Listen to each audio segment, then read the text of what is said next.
जी बिस्मिल्लाहिर्रहमानिर्रहीम। जी स्टूडेंट्स, हम बात कर रहे हैं एक्सरसाइज 3.6 के बारे में, पार्ट 2 पर। तो डेफिनेट इंटीग्रल के बारे में बात हो रही है। काफ़ी इंपॉर्टेंट क्वेश्चन आज हमारे ज़ेरे नज़र है। कॉस की पावर 4t dt की इंटीग्रेशन आज हमें करनी है। तो स्टूडेंट्स, पहले सब लिमिट्स का काम तो सबसे एंड पर होता है कि आपने लिमिट्स किस तरह से पुट करनी है, लेकिन पहले आपको टेक्निक के साथ इंटीग्रेशन करनी आनी चाहिए कि इसकी इंटीग्रेशन कैसे करेंगे हम। कॉस केयर आ जाए, टेन कॉस की पावर 4 आ जाए, टेन की पावर 4 आ जाए। ये एक्चुअली इस तरह के क्वेश्चन हम करके आए हैं 3.4 एक्सरसाइज में। तो जो है ना हमारे पास कॉस की पावर 4t, इसकी इंटीग्रेशन किस तरह से पॉसिबल है। अब देखिए, ना तो इसके ऊपर पावर रूल लग रहा है और ना ही इसके ऊपर कोई और टेक्निक लग रही है। अब इसको अगर कॉस केयर होता तो इसको हम वो फार्मूला 1 प्लस कॉस 2 थीटा लगा कर भी सॉल्व कर सकते थे। तो फर्स्ट ईयर में हमने इस तरह का एक क्वेश्चन पढ़ा है, जिसको हमने पढ़ा था कि reduce to the first power of the variable. इसको हमने एक्चुअली यूँ करना है कि कॉस स्केयर थीटा का चलें, अब मैं वेरिएबल चेंज कर लिया है तो ये थीटा में चेंज कर देते हैं सवाल को। टी था वैसे, तो इसको थीटा में ही चेंज कर दिया। आपने नहीं करना, अगर टी में क्वेश्चन है तो टी में ही रहने देना है। ये अब मैंने थीटा में इसको चेंज कर दिया। तो अब क्या किया कि कॉस स्केयर थीटा स्केयर का स्केयर कर दिया, ये बन गई फिर 4 पावर। और कॉस स्केयर जो होता है ये बराबर होता है 1 प्लस कॉस 2 थीटा ओवर 2, सारे का स्केयर आ गया डी थीटा। कॉस की जगह पर 1 प्लस कॉस 2 थीटा ओवर 2 लिख दिया हमने। ओके, अब 1/2 का अगर स्केयर लें तो ये बनता है 1/4। तो चलें इस तरह कर ले, ऊपर वाली रकम का स्केयर अलग खोल लिया, ए का स्केयर प्लस बी का square plus 2ab cos 2 theta over 4 आ गया। और ये साथ क्या आ गया इसके, डी थीटा। 0 से लेके π/4 लिमिट। अब क्या किया हमने, 0 से लेके π/4 लिमिट है 1 plus cos square 2 theta plus 2 cos 2 theta over 4, साथ है डी थीटा। चलें 1/4 को बाहर निकाल लेते हैं। 0 से लेके π/4 है और ये 1 प्लस 2 कॉस 2 थीटा है, प्लस इस कॉस स्केयर थीटा की जगह पर हम क्या लिखेंगे। देखिए, हमारे पास कॉस स्केयर थीटा था ना, अगर तो हमने इसकी जगह लिखा 1 प्लस कॉस 2 थीटा ओवर 2।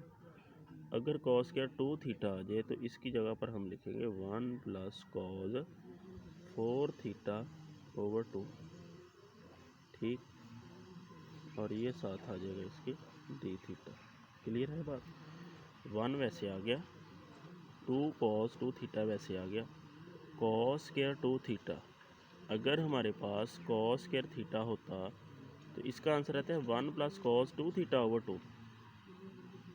अगर यहाँ पर एंगल डबल कर दूँ, कॉस स्केयर थीटा की जगह 2 थीटा कर दूँ, सिंगल एंगल था डबल आ गया, तो डबल एंगल है यहाँ पर तो ऑब्वियसली 4 एंगल आ जाएगा।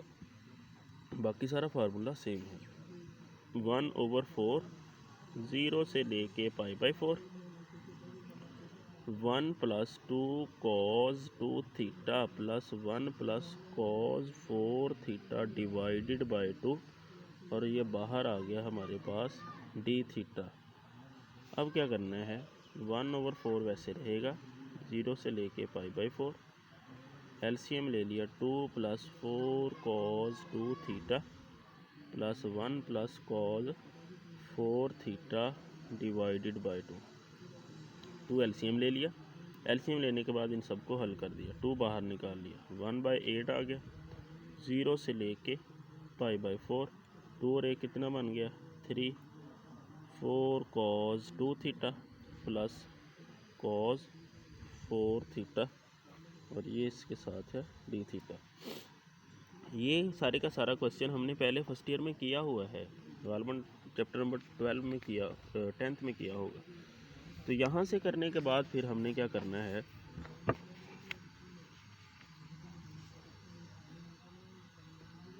यहाँ से अब हमने 1/0 से ले, यहाँ पर लिखें 1/8 0 से लेके π/4। तो यहाँ पर मैं ब्रैकेट लगा देता हूँ, इंटीग्रेशन साइन सबके साथ अलग अलग लिखूँगा, 0 से लेके π/4 और ये साथ 4 कांस्टेंट है, बाहर निकाल देते हैं, cos 2 थीटा है, और ये प्लस इंटेग्रल है 0 से लेके π/4 cos 4 थीटा और d थीटा। क्या किया मैंने, इंटीग्रेशन साइन इसके साथ अलग कर दिया, इसके साथ अलग कर दिया और इसके साथ अलग कर दिया। अब 1/8 है,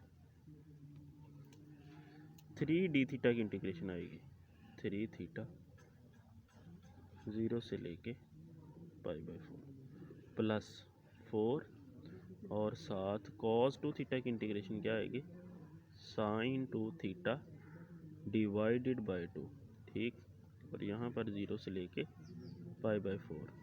और इसी तरह से फिर cos 4 थीटा की इंटीग्रेशन क्या आ जाएगी, sin 4 थीटा डिवाइडेड बाय 4, और यहाँ पर इसकी लिमिट आ जाएगी 0 से लेके, और यहाँ पर ब्रैकेट बंद कर देते हैं।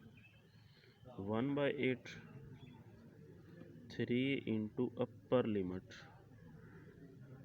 ठीक, minus 3 into lower limit, limit apply कर दें, प्लस, चलें इस 4 को मैं बाहर निकाल देता हूँ, ये 2 को बाहर निकाल देता हूँ तो बाहर 2 रह जाएगा, sin 2 into upper limit minus sin 2 into lower limit, और इसी तरह से चले 1/4 को भी बाहर ले लें, और साइन पाई रह जाएगा यहाँ पर, और यहाँ पर रह जाएगा माइनस साइन 0। नेक्स्ट है ये हमारे पास 1/8, ये आ जाएगा 3π/4 प्लस, ये इसके साथ कैंसिल हुआ तो साइन 90 पर कितना होता है, 1 होता है, और इसी तरह से ये 0 ये ख़त्म हो जाएगा, प्लस 1/4 साइन 180 पर कितना होता है, 0 ही होता है सारे का सारा।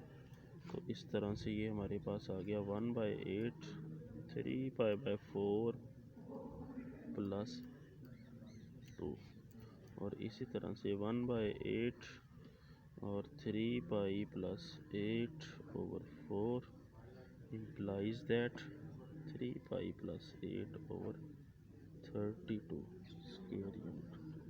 ये हमारा क्वेश्चन कंप्लीट हो गया। तो एक दफ़ा फिर देख लें क्वेश्चन, cos की पावर 4t dt था हमारे पास, अब मिस्टेकनली हमसे वो थीटा में सवाल कन्वर्ट हो गया, हर्ज कोई नहीं है, आप वेरिएबल कोई भी इस्तेमाल कर सकते हैं, सिर्फ हमने टेक्निक सीखनी है कि किस तरह से इस क्वेश्चन को करना है। एक्चुअली ये क्वेश्चन हमने फर्स्ट ईयर में कर लिया हुआ है।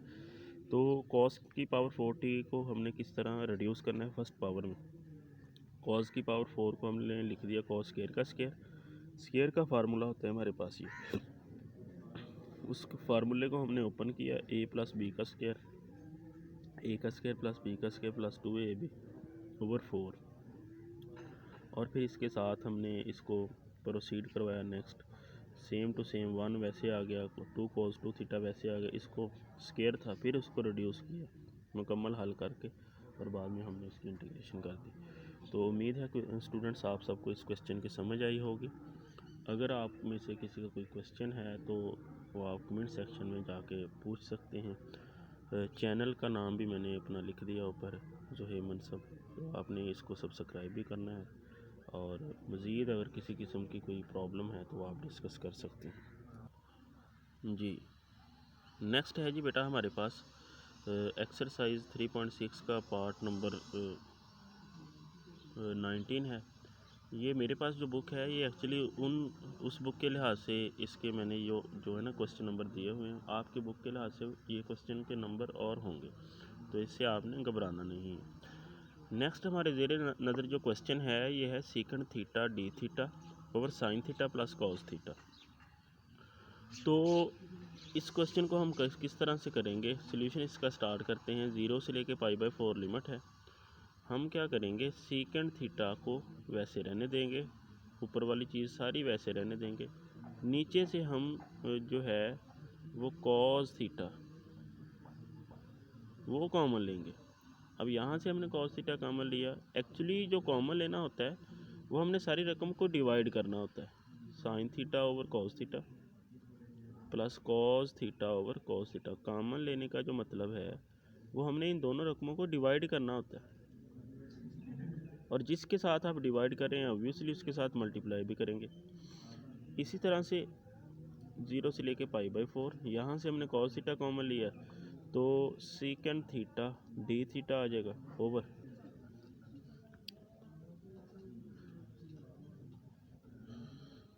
ये कॉस थीटा आ गया, sine theta over cos theta किसके बराबर होता है, टेन थीटा के, प्लस कॉस थीटा के साथ कैंसिल हो गया।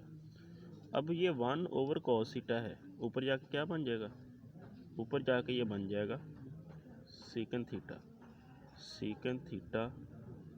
Secant square theta D theta over 1 plus tan theta. क्या किया, ये 1 प्लस टेन थीटा नीचे वैसे आ गया, ये कॉस थीटा ऊपर जाके सीकेंट थीटा बन गया, उलट गया, तो सीकेंट थीटा एक पहले था एक बाद में चला गया, तो ये सीकेंट स्क्वायर थीटा बन गया।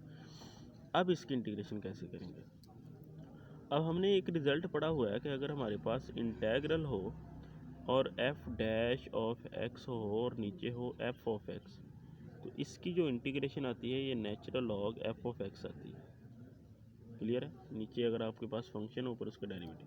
अब देखिए टेन का डेरिवेटिव सीकेंट स्क्वायर है ऊपर और 1 का डेरिवेटिव 0 है, नीचे फंक्शन ऊपर उसका डेरिवेटिव है, तो natural log of 1 plus tan theta जो है ये इसकी इंटीग्रेशन आ जाएगी, साथ इसके लिमिट्स हैं अप्लाई करना। अब लिमिट्स अप्लाई कर लें, नेचुरल लॉग 1 प्लस टेन 45 π/4 कितना होता है 45, अपर लिमिट आपने पुट कर दी minus natural log 1 plus ten 0।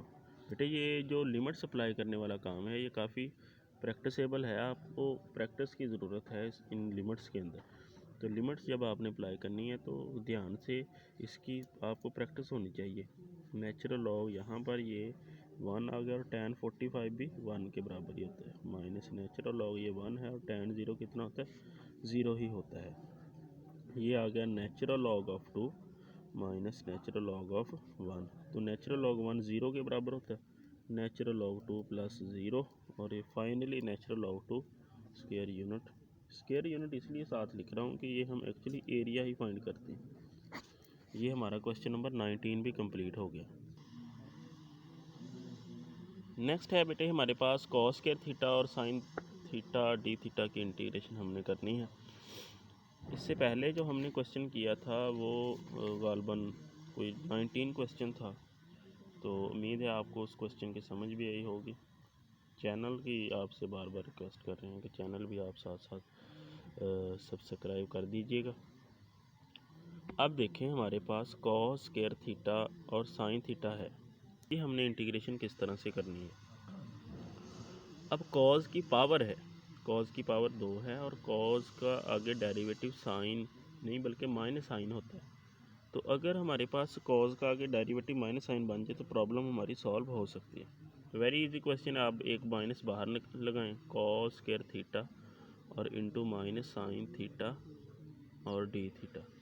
Cos की पावर है, पावर के बगैर आगे डेरिवेटिव है, इंटीग्रेशन हमने पढ़ रखी है, तो अगर फंक्शन की पावर n हो और आगे उसका डेरिवेटिव हो पावर के बगैर, तो उसकी जो इंटीग्रेशन आती है वो f of n plus n+1 आती है। तो यही काम हमने किया है, कॉस का पावर के बगैर आगे डेरिवेटिव हमने बना दिया है। तो सिंपली आपने कॉस क्यूब थीटा ओवर 3 लिखना है, और माइनस चूँकि पहले बाहर ही है तो यहाँ से 0 से लेके π/3 ये लिमिट्स आ जाएंगी, माइनस बाहर ही है 1/3 निकल कर बाहर आ जाएगा, कॉस क्यूब थीटा 0 से लेके π/4। बाज़ सॉल्यूशंस पर उसने यहाँ से सब्सटीट्यूशन की है कि कॉस थीटा को उसने t कह दिया, साइन थीटा को dt कह दिया। अगर आपका वो दिल करे तो आप वो मेथड भी यूज़ कर सकते हैं, अगर डायरेक्ट करना है तो ये मेथड भी ठीक है। अब अपर लिमिट आपने अप्लाई करनी है, π/3 इसका क्यूब लिख दें, माइनस लोअर लिमिट अप्लाई करनी है और इसका क्यूब लिख दें, -1/3 cos 60 पर कितना होता है 1/2, तो इसका क्यूब चलें लिख देते हैं। और cos 0 पर कितना होता है, cos 0 पर 1 होता है, इसका क्यूब लिख दें। माइनस का 1/3 1/8 -1 आ जाएगा, माइनस का 1/3 1 - 8 डिवाइडेड बाय 8 आ जाएगा। और इसी तरह से फिर माइनस का 1/3 इंटू माइनस का 7/8 जमा का 7/24 स्क्वायर यूनिट। जी हमारा क्वेश्चन नंबर 17 भी क्लियर हो गया। जी स्टूडेंट्स, ये था आज का हमारा लेक्चर और इसमें हमने तकरीबन 4 से 5 क्वेश्चन डिस्कस किए हैं। कोशिश कीजिएगा कि इसके जो अगले पार्ट्स हैं वो आप खुद करने की कोशिश करें। मज़ीद अगर किसी भी किस्म की किसी भी क्वेश्चन में कोई प्रॉब्लम हुई तो आप डिस्कस कर सकते हैं। आज तक के लिए इतना ही। अल्लाह हाफिज़।